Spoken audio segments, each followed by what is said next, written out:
ಅದಕ್ಕೆ ಮತ್ತೆ ಅವ್ರಿಗೆ ಹೇಳಕ್ ಅಭಿನಂದನೆ ಹೇಳಕ್ ನಾವು ವಿರೋಧಿ ಬಣಗಳಿಗೆ ನೋಡ್ರಿ ಯತ್ನಾಳ್ ಅವ್ರ ಪಾರ್ಟಿ ಅವ್ರ ಬಗ್ಗೆ ಮಾತಾಡೋದಿಲ್ಲ.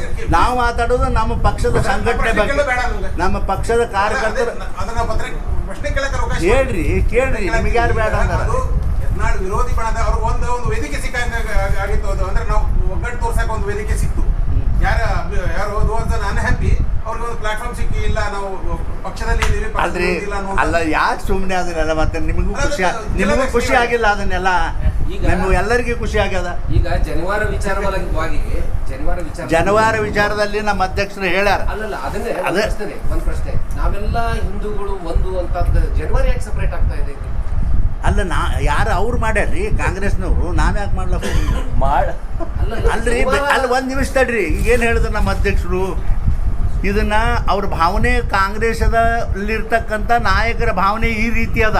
ಯಾವ ರೀತಿ ಹಿಂದುತ್ವದ ಬಗ್ಗೆ ವಿರೋಧ ಭಾವನೆ ಅದ, ಅದಕ್ಕಾಗಿ ನೀನು ಈ ಜನವಾರ ತೆಗೆದು ನೀ ಪರೀಕ್ಷೆಗೆ ಬಾ ಅಂತ ಹೇಳ್ಯಾರ ಅಂತೇಳಿ ನಮ್ಮ ಅಧ್ಯಕ್ಷರು ಹೇಳಿದ್ರು. ನಾನು ಖಂಡನೆ ಮಾಡ್ತೀನಿ.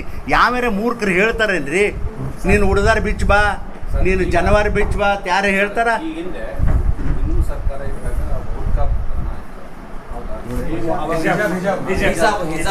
ಹೇಳಪ್ಪ ನೀನು.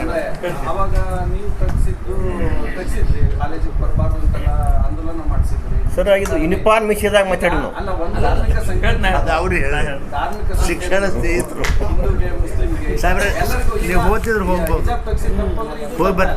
ಇಲ್ಲ, ಏನೋ ಇಂಟ್ರೆಸ್ಟಿಂಗ್ ಕೇಳಕತ್ತಾರ ಸರ್. ಈಗ ನೀವು ಕೇಳಿರೋದು ಬಹಳ ಅರ್ಥಗರ್ಭಿತವಾಗಿರೋ ಪ್ರಶ್ನೆ ಕೇಳಿದ್ರಿ. ಹಿಜಾಬ್ ಬಗ್ಗೆ ಮತ್ತೆ ಚರ್ಚೆ ಮುನ್ನೆಲೆ ತರ್ತಿದ್ದೀರಿ ಜನವಾರದ ನೆಪದಲ್ಲಿ ಅಂತ.